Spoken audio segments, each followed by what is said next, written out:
Hello and welcome to this bonus episode, episode 42 of Movie On Up, with your hosts me, Alfie Walker. And me, Adam Barlow. Bit of a weird one this week. It's a bonus episode really in all but name, because we want to hit 52 by the end of the year. Don't tell them our plan, Adam. Jesus, sorry. Spoil the magic. We've really got audience have really seen the gears of Movie On Up working there. It's normally such a well-oiled machine, but yeah, it runs so streamlined all the time, doesn't it? But we've got to, what are we, pretty much middle of November, and gone, ooh, we're not going to hit 52 episodes for a year, so yeah, it doesn't really make a difference to anyone but us. And the only reason we skipped some is because of dissertation. So I think it's perfectly valid. Very valid reason, yeah, 100%. Oh wow, we're perfectionists. That's what it is. That being said, this week we're talking about Agatha All Along, because we forgot to, in all honesty. Yeah. In all honesty, we were a bit busy, weren't we, I think we kind of just lost track of it. We have so many friends and so many mates that all invited us out for Halloween. We just didn't get around to it. So we just didn't get around to it, yeah. You know, I don't expect you guys all to understand, but it's a hard life. In the words of, what's that from? Matilda, Annie. It's a hard nut life for us. Oh dear, Annie, what an inspiration. Yes, she's ginger. I too only have $1 in my pocket. Is that a rap actually? Oh no, it's I got $20 in my pocket. Yeah, anyway, that's Macklemore, isn't it? Yeah. Macklemore and Annie. Didn't Macklemore adopt Annie? Isn't that the film? I don't know. Oh no. We'll review that one next week on this. It's a Disney remake. Oh god. Perish the thought. Do you wanna let's maybe start with our opinions on WandaVision. I don't know if we've really discussed it before. I like that. That's a great idea, because it really is, I think you're quite right in saying start with WandaVision, but it really is a two-parter, isn't it? It is. It may be, what is it? I think about 4 years between them, but it feels like potentially this could have been released a year later, which I think was originally the plan. But life got in the way of the MCU, I guess, and Deadpool and Wolverine was more important, so they popped it on the back burner, and we got this, and yeah, proper happy with it. But WandaVision is still my favourite MCU show, and probably until Agatha All Along was the only one I held in really high regard. I like Loki as well, but WandaVision was the first one. There was so much fanfare around it, and yeah, I think there was a bit of disappointment here and there with it, and we can talk about that in a moment, with Jack Schaefer saying she knew that going into this, so nothing was left to the imagination with Agatha All Along. She knew everything had to mean something, but yeah, overall WandaVision was pretty excellent in my opinion. How about you? Yeah, I think I'm a person that often falls victim to recency bias. So I think as Moon Knight came out and Loki Ms. and Marvel. Secret Invasion, no, but those first two, as they came out, I think they sort of overtook, in my mind, as the best DisneyPlus shows. But WandaVision, as you say, the hype around that, it was one of the first flagship shows on DisneyPlus, let alone for Marvel.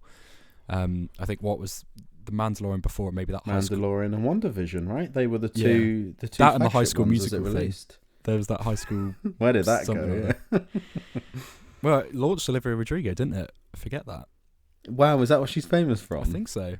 I could be wrong. I think that's right. Did you see? I was going to say it's not Olivia Rodrigo. This is such a tangent, but I think Lana Del Rey posted a TikTok and Lizzo commented on it saying, "I'd love to see you back in the charts," and then Lana Del Rey commented saying, "I'd love to see you on a treadmill." Yeah, tangent over, but yeah. Wow. WandaVision. That's crazy.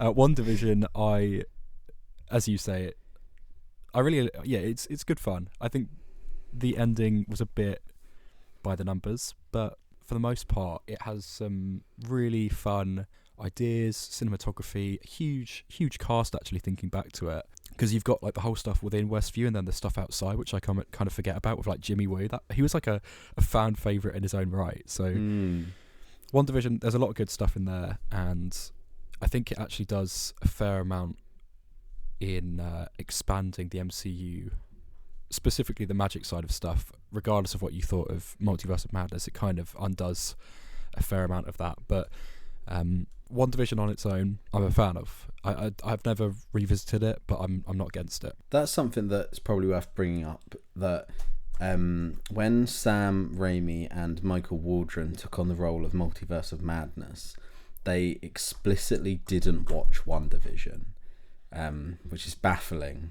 Bearing in mind it's probably only 2.5 hours, 3 hours worth of content.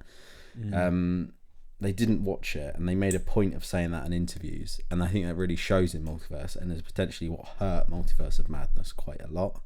But Jack Schaefer made WandaVision. I'm pretty sure she was one of the lead writers or showrunners for it, and she has said she watched Multiverse of Madness and then made Agatha All Along, and I think that definitely shows in this, because this is the most impressed I've been with an MCU show in a long time, if I'm honest.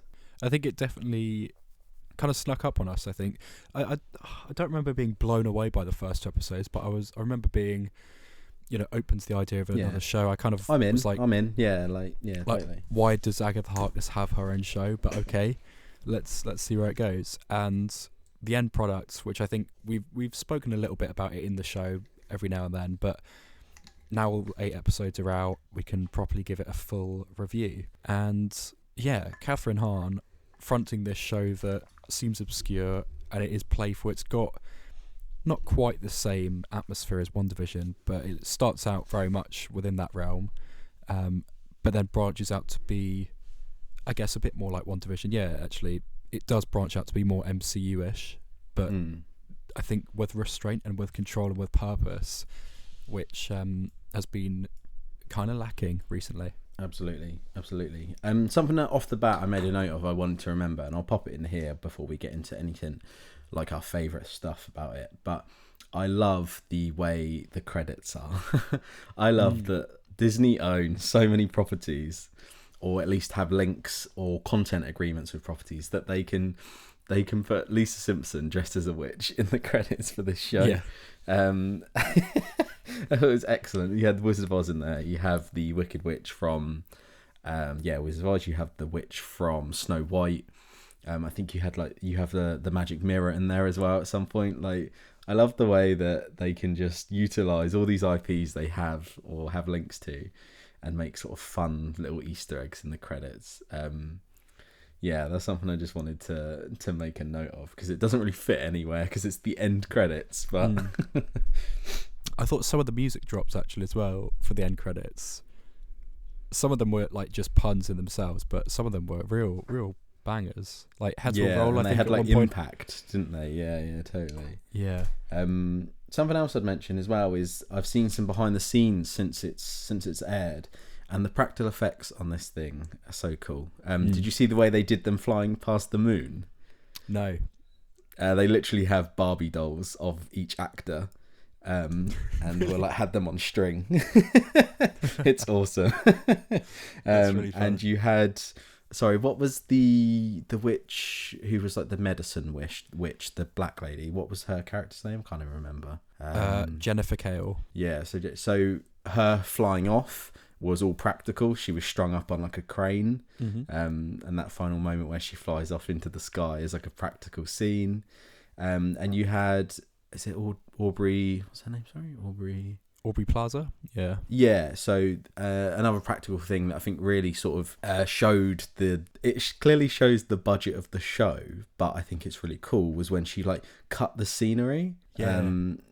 And like it's clearly this is like meant to be a Wizard of Oz facade type thing, and it's not real. And I just thought it's really clever utilization, because they could have done some big thing where the world fades away and the CGI road disappears, but no, it was a curtain being pulled in in the Wizard of Oz, and I thought it was really clever use of sort of practical effects and stuff. Yeah, totally. It's such a small moment, but I'm glad you brought it up because it really does. That's one of my favourite moments in the show because it works, as you say, on multiple levels. Because it's them not cheaping out in any way, but it's them harkening back to older films and older styles of filmmaking by using practical effects, keeping the costs down, which I think Marvel, would do well to learn from, and focusing their time and their effort and their money on curating this interesting, gripping story, expanding this area of the MCU, this pocket of magic and witches and such. And yeah, the effects look good. Like, they've got that charm to them. We said it was a bit campy, which I appreciate. I think it's fun. I don't think maybe there are a few moments where it stepped into being a bit cringy, but I don't think it was ever anything that ruined an episode or ruined a scene, I don't think. And the comedy, for the most part, felt well timed. But yeah, the effects, as you say, like, it pokes fun of it, but it makes sense within the story as well, because as you say, it's just as we find out, Joe Lock's Billy Maximoff made it, so it's not real anyway. That's something that I saw on Twitter, which made me laugh, was that the show is called Agatha All Along, and that's obviously a reference to WandaVision, where it was Agatha All Along. And then they really did just go, how about we make it Agatha All Along again? Yeah. And I didn't guess it. I was like, oh yeah, Agatha did all this. Yeah, okay, totally. Like, for a second time round, they had us. The TV show's even called Agatha All Along, and I didn't realise, it's Agatha All Along. So yeah, props to them with that. Yeah, you're right, with her coming up with the song with her son. Yeah. I thought that was so clever. I think my favourite episode is probably the one before that one. Or is it a couple before then? The one that focuses on Patti LuPone's character. Yeah. With her jumping backwards and forwards. Excellent. That was... I wanted to take a stand and clap when I finished that episode. That was phenomenal. That's up there, like top five MCU episodes. So well done. That was the one that when you had said to me, like, episode 6 or whatever, like, this is the one, and I was like getting to it and got to it, and I was working at the same time, but I don't think I did a single piece of work during that 45 minutes. I just sat there watching it. It was so excellent, like everything about it. The finale with her like sacrificing herself and dying at the end, and yeah, so excellently sort of crafted and written. The whole show as a whole is really well written, and like you said, the budget on this is clearly quite small, and I think Marvel can probably take a bit of a leap out of this and go, wait a minute, maybe if we just do a well-written show, we don't need to pump 200 billion pounds in or something. Like, we can do small stuff on a well-written script for a good budget, and I hope they take that away from it, because I think it's done fairly well. Totally. I don't know what the what the viewership was. I don't know. I think though, like, that kind of aside, the views that they did have, I didn't see anyone shitting on this. Like, I think people absolutely. There were definitely some haters. Like, I watch on YouTube The Critical Drinker. I don't know if you've watched him before. I've seen bits and bobs. Yeah, but he's this Scottish guy, and he's always just ragging on Disney. But he does make some valid points, and he's a writer himself, so he knows what good writing looks like, But even him, I think he did an episode, like a YouTube video, 1-2 episodes into the show. But beyond that, I don't think he's ever touched on it again. He might have done it in a live stream, but he's not made a video on it. So actually, I think either the haters just gave up with the show at the start, or they were just kind of were like, actually, it's all right, I'll leave it be. Yeah. Yeah. And I think it's probably the latter, which sounds like a low bar, but I think this is head and shoulders above The Acolyte, dare I say that name. Yeah, absolutely.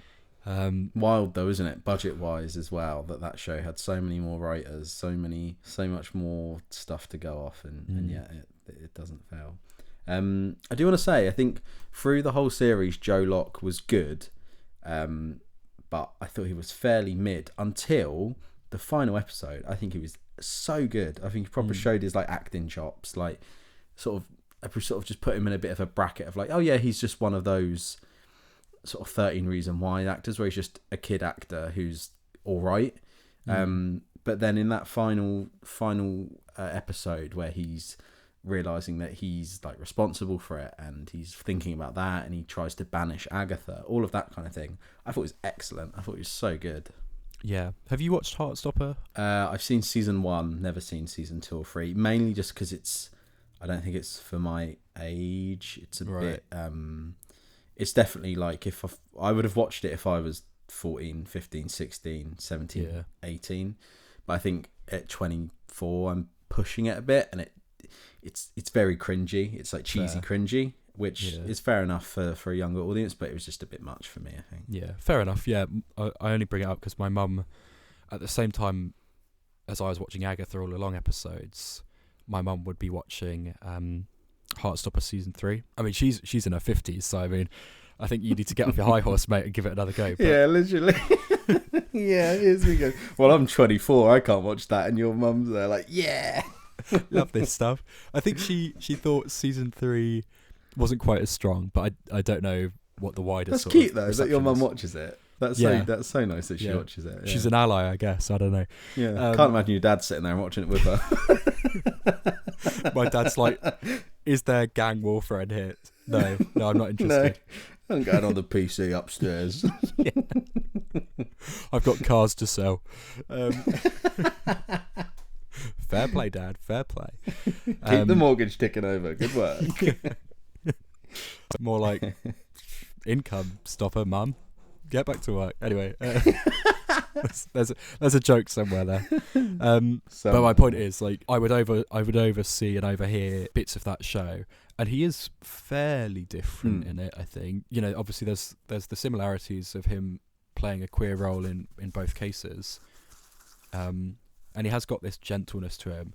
But actually, as you say in the later episodes, when it's revealed in the most obvious way that he's Billy Maximoff, he's Wiccan, which I think I'm fairly fine with. I don't really know much about Wiccan as a character, so I kind of don't really mind who they cast. I know some people are a bit like, what are you talking about, this guy? I think a lot of the Wiccan fans are quite happy with it, if I'm honest. I think like potentially the like older comic book fans, so probably the men in their 40s aren't as keen.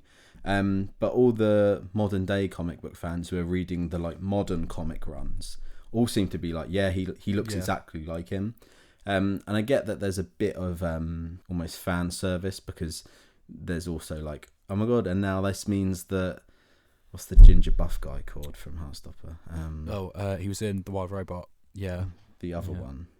Yeah, there's people saying he should be Hulkling, so that they can be a couple in the MCU, and I get the idea, and I get that there's a lot of sort of chat about how this means that the role is no longer for those two younger kids who are now actually like 16 years old.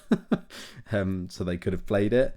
But I have no problem. I think he played it excellently. And yeah, I'm looking forward to what they definitely. do next. The one episode I think that maybe I wasn't quite so fond on was the one where we see his flashback. And it does, I think the first half of that episode's great. When you see him like take over the body of, is it William Kaplan? I think that's it. That was great, really interesting and really dark. Actually, I remember watching it, being like, "Oh my god, are they going there? Oh, okay, I guess they are." And it was emotional. It clicked, and then you have the return of Ralph Boner. Stupid name. Yes, yeah. What a shock when Evan Peters showed up. Yeah, how much are they for paying a tiny him? little role? Not enough. Yeah, but he's I thought that bit was funny, but it was like then you see him go and see Agatha again in the first episode, isn't it?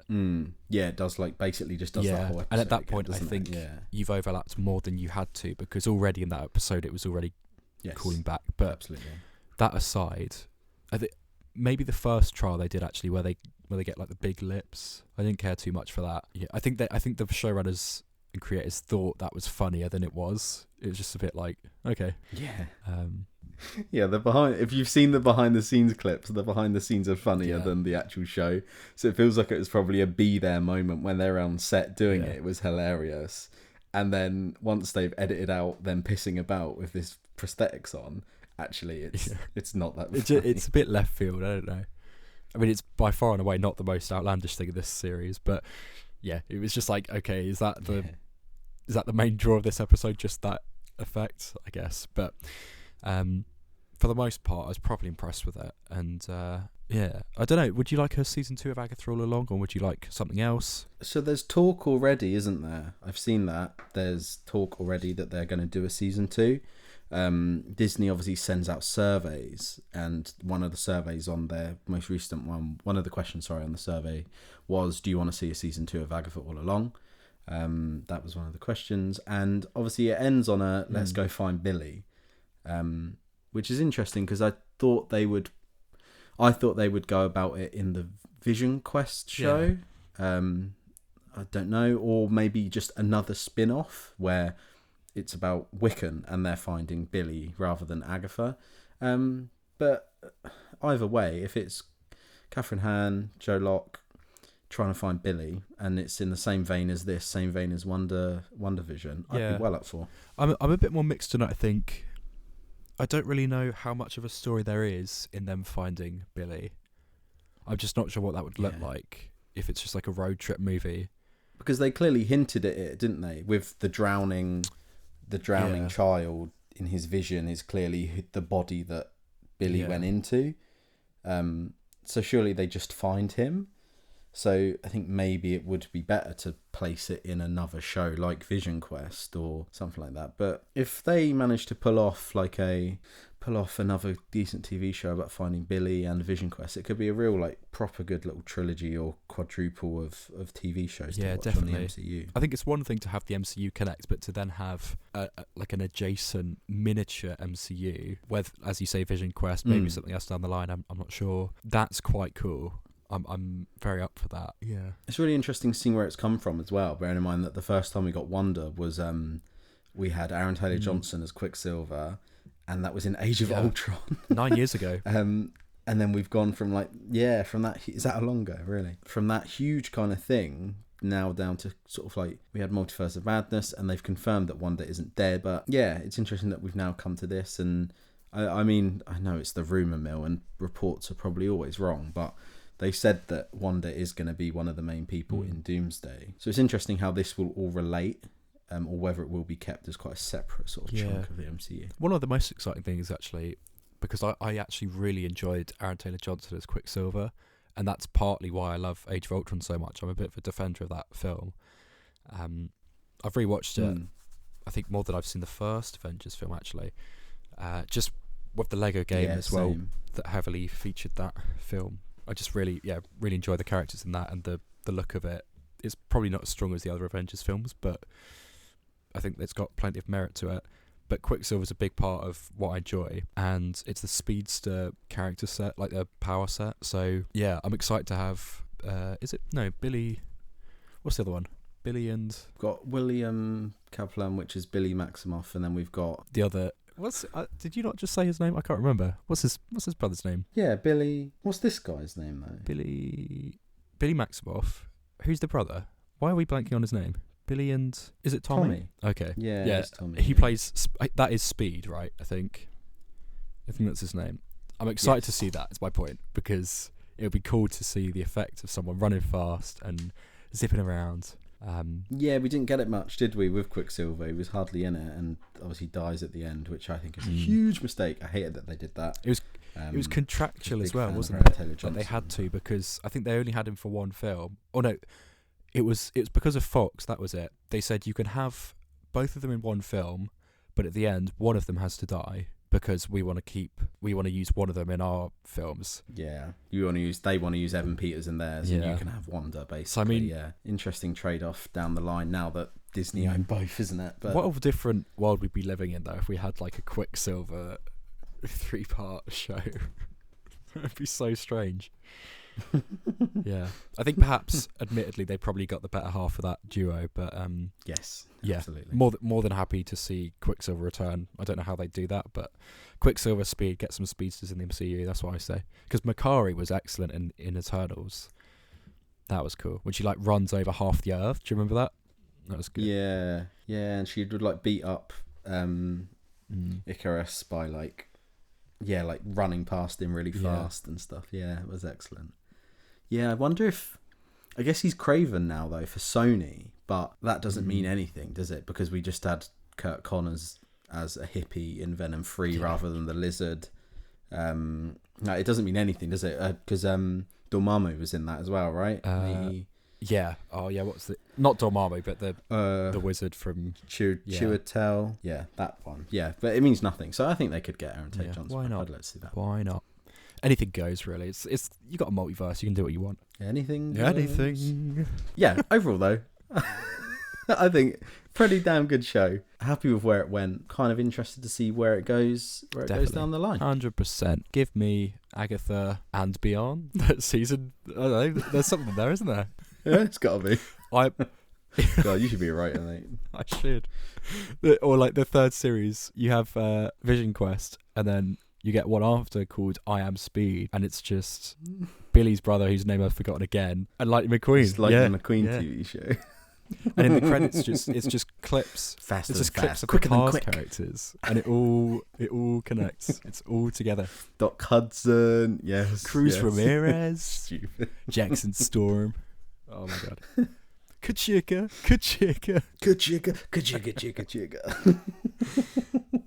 That's Michael Keaton, isn't it? Don't say Chick Hicks three times because he'll appear. A car crashes through your bathroom mirror.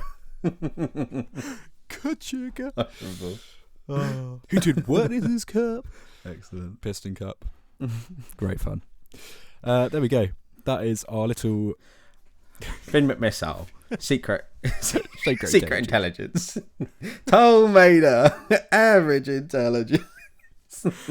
Must rewatch Cars 2 at some point. I've not seen it for years. I've watched it so much that I don't need to rewatch it. I can genuinely recite that film.